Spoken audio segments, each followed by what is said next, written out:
உங்கள் முன் இருக்கும் ஒரு கல்லை வெறும் சடப்பொருள் என்று கடந்து சென்றுள்ளீர்களா? அல்லது அதில் ஒரு சக்தியை உணர்ந்துள்ளீர்களா? ஆம், நம்மிடையே காலங்காலமாய் பேசப்படும் ஒரு பழமொழி உண்டு, கல்லைக் கண்டால் நாயகனைக் காணோம், நாயகனைக் கண்டால் கல்லைக் காணோம். உண்மையில் நமது பார்வை எதை நாடுகிறது? வெறும் புறத்தோற்றத்தையா, அல்லது அதில் ஒளிரும் உள் ஒளியையா? இந்தப் பழமொழி நமது பார்வையின் தேடலை மிக அழகாக விளக்குகிறது. கல்லைக் கண்டால் நாயகனைக் காணோம், இது முதல் நிலை. நாம் ஒரு கோயில் கருவறைக்குள் நுழைகிறோம். அங்கே தெய்வத்தின் திருவுருவம் கல்லில் செதுக்கப்பட்டிருக்கிறது. நமது மனம் அந்தச் சிலையை வெறும் கருங்கல் என்று மட்டுமே பதிவு செய்தால், அதற்கு பின்னால் இருக்கும் சக்தியை, அதன் தெய்வீகத்தை அல்லது பக்திக்கான உணர்வை நம்மால் உணர முடியாது. இங்கே நமது கவனம் சிலையின் வடிவத்திலும் அது உருவான பொருளிலும் மட்டுமே குவிந்திருக்கிறது. அதனால் நமக்கு நாயகனின் அருள் கிட்டவில்லை. நாயகனைக் கண்டால் கல்லைக் காணோம், இதுவே உச்சபட்ச பக்தி நிலை.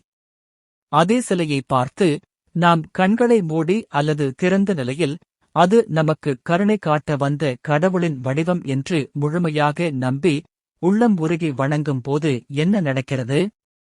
அந்தச் சிலை ஒரு கல் என்பது நமது உணர்விலிருந்து மறைந்துவிடுகிறது. அங்கே உருவாவதெல்லாம் கருணை பொழியும் ஒரு தெய்வ சக்தி மட்டுமே. அப்போதுதான் அந்த வழிபாட்டின் முழுமையான பலனை, மன அமைதியை நாம் அனுபவிக்கிறோம். ஆகவே இந்த கல்லும் கடவுளும் வேறு அல்ல, நமது பக்தி உணர்வு எந்தப் பக்கம் திரும்புகிறது என்பதில்தான் அதன் பலன் அடங்கியுள்ளது. நம்மைச் சுற்றி இருக்கும் ஒவ்வொரு பொருளிலும், ஒவ்வொரு மனிதனுக்குள்ளும் ஒரு தெய்வீக சக்தி இருக்கிறது. அதை பார்க்காமல் அவர்களின் புறத்தோற்றத்தை மட்டுமே எடை போட்டால் நாம் பல நல்லுறவுகளை இழக்க நேரிடும். இந்த தத்துவம் வழிபாட்டுக்கு மட்டுமல்ல, வாழ்க்கைக்கும் பொருந்தும்.